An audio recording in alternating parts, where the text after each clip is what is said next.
What's up guys, Trev Wilson here. Welcome back to the Bourbon Ranch. Today we have a product overview. We're going to be covering the new Thomas S. Moore bourbons, the Chardonnay finished, the Cabernet finished, and the Port finished. What I'm going to be doing different than anyone else I've seen. I don't know if anyone's ever done this, but I don't really know what Port tastes like. I don't really know what Chardonnay tastes like. I've had a handful of Cabernets, so I figured, hey, what we should do is drink the corresponding wines along with the bourbons, just to see which notes kind of shine through, what comes through. I don't know what's gonna happen. We're testing it for science. So we're gonna be doing the overview of the Thomas S. Moore bourbons while drinking the wines with them to kind of see which notes shine through. So bear with me, I am not a wine expert. I do not drink wine. Another forewarning, I bought the cheapest wines possible.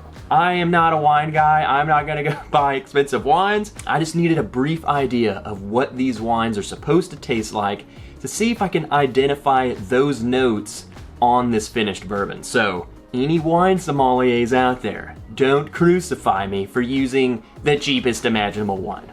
I'm sorry. So, brief little explanation. Thomas S. Moore, named after Thomas S. Moore. He's the dude who started what we now know today as Barton. So to pay homage to him, they created this new line of bourbons, all three of them finished in these different wine casks. So let's just get into it. I'm gonna be nosing and tasting some wine along with it. So the first one we're gonna be talking about is the Chardonnay finished Thomas S. Moore. This is a wine I've never had, so it'll be fun getting to taste some wine and then get into the Chardonnay finished bourbon. So remember, I'm trying to learn, just get a brief idea of what this wine is, and then kind of see if that translates in any way into the bourbon. So, Chardonnay. Really fruity, like green apple pear, like a green fruit, just bright, fresh, ripe fruit. And I'm not gonna spend too much time on this because, again, I don't really know what I'm talking about. Oh yeah, on the palate, that is pretty sour. It's like I just bit into a green apple or something. So, pretty good, but just really fruity, bright, fresh. So what we'll do now is we have the Chardonnay finish, and we'll see how that translates. So let's see if we can spot any of those notes into this. So,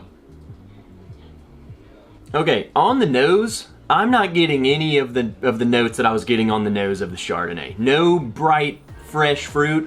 All those bourbon notes are kind of overpowering what I would expect after smelling that Chardonnay. It's just kind of caramels and vanillas. I would not say that this was finished in Chardonnay just off the nose. Let's see if any of the notes translate over on the palate. What the heck? This thing's kind of sour. The bright apple fruity note is shining through on it on the palate now. It's really weird. It was kind of shocking. I think the Chardonnay is the one that is getting the most critical reviews. People aren't really liking it as much. It's just a weird combination, Chardonnay and bourbon. On the nose, was not expecting what I got on the palate for sure. It's just sour, bitter, fruity. It is really strange. I wouldn't say it's bad, but it's unique. All right, moving on. Let's get into the Cabernet. So we got a glass of Cabernet. Then we'll get into the Cabernet finished bourbon. On the nose, this is deep, dark cherry, deep, dark fruits, stone fruits, just savory. Pour this and eat it with some steak, I don't know. On the palate, pretty drying. On the palate, my tongue feels like it's sapped of all moisture, but still very savory, deep, dark, fruity notes. I think it's pretty good. So let's see how that translates onto the Cabernet finished Thomas S. Moore. I'm even gonna side by side these. Have you ever done that? Has anyone ever done that? Just side by side some wine and some bourbon? We're breaking ground here. This time on the nose, this one's getting a little more fruity. I can tell that something has happened, that was aged in something else. Again, not that prominent to me. I don't think it's just jumping out the glass that, hey, I'm finished in Cabernet. It does have extra bit of fruitiness and that dark cherry notes kind of lingering in the back. But again, it's kind of subtle. It's just kind of muted there in the back to me. Let's just get into the palate. Okay, so on the palate of this one, on the very back of the tongue is where it really shines that this is finished in something. I can tell it has a wine note on the very back of the tongue. It even has a slight little drying note to it.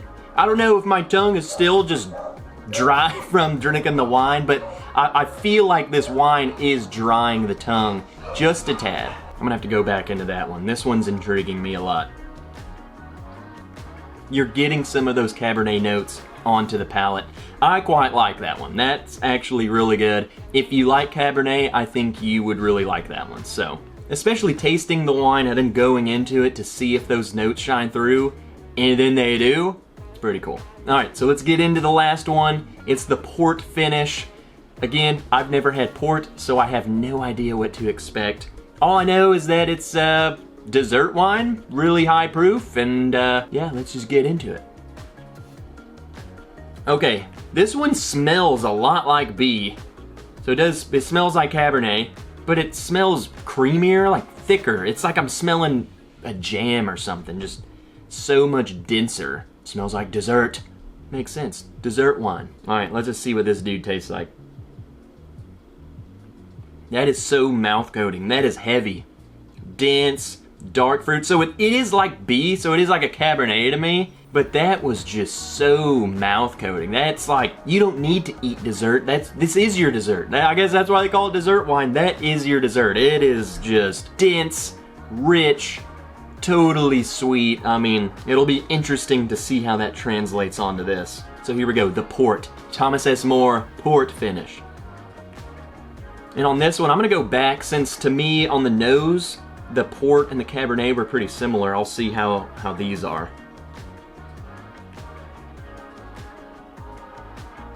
Yeah, it's weird. This one, so the port finish, it is a little bit denser even on the nose, so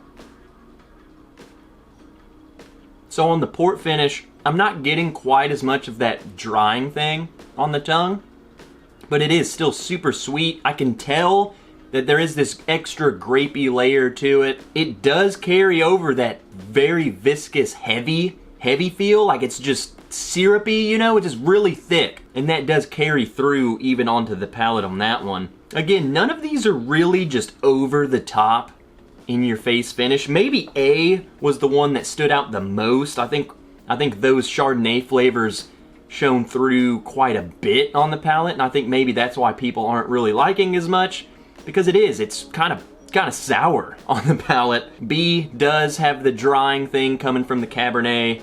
It does have that wine finish in the back, and then the port kind of carries over just that heavy, thick mouth coating thing. Slight hints of fruit. It's not overpowering, it's not in your face, it's not just screaming, yeah, I'm wine.